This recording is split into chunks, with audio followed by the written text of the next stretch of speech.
ಬಹುನಿರೀಕ್ಷಿತ ಎಲ್2 ಮುತ್ತ cinema release ಆಗಿದೆ. ತ್ರಿವೇಣಿ ಥಿಯೇಟರ್ನಲ್ಲಿ ಮೊದಲ ಶೋ ಪ್ರದರ್ಶನ ಕಂಡಿತ್ತು. ಇನ್ನು ಬೆಂಗಳೂರಲ್ಲಿ ಸಿನಿಮಾ ವೀಕ್ಷಣೆಗೆ ಪ್ರೇಕ್ಷಕರು ಕಾತುರದಿಂದ ಕಾಯ್ತಿದ್ದಾರೆ.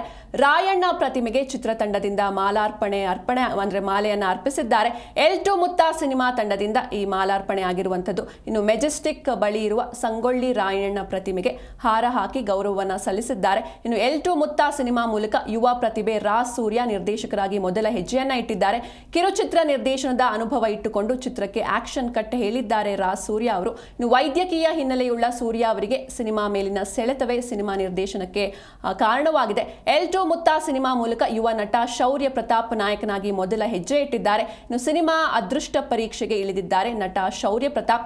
ಈಗಾಗಲೇ ಟೀಸರ್ ಮೂಲಕ ಅಚ್ಚರಿಯನ್ನ ಮೂಡಿಸಿದೆ ಎಲ್2 ಮುತ್ತ ಸಿನಿಮಾ. ಶೌರ್ಯ ಪ್ರತಾಪ್ಗೆ ನಾಯಕಿಯಾಗಿ ಪ್ರಿಯಾಂಕಾ ಮಳಲಿ ಸಾಥ್ ಕೊಟ್ಟಿದ್ದಾರೆ. ಇವರ ಜೊತೆಗೆ ಕಾಕ್ರೋಚ್ ಸುದಿ, ಯಮುನಾ ಶ್ರೀನಿಧಿ, ನವೀನ್ ಪಡೀಲ್ ಸೇರಿದಂತೆ ಇತರ ತಾರಾ ಬಳಗ ನಟನೆಯನ್ನ ಮಾಡಿದ್ದಾರೆ.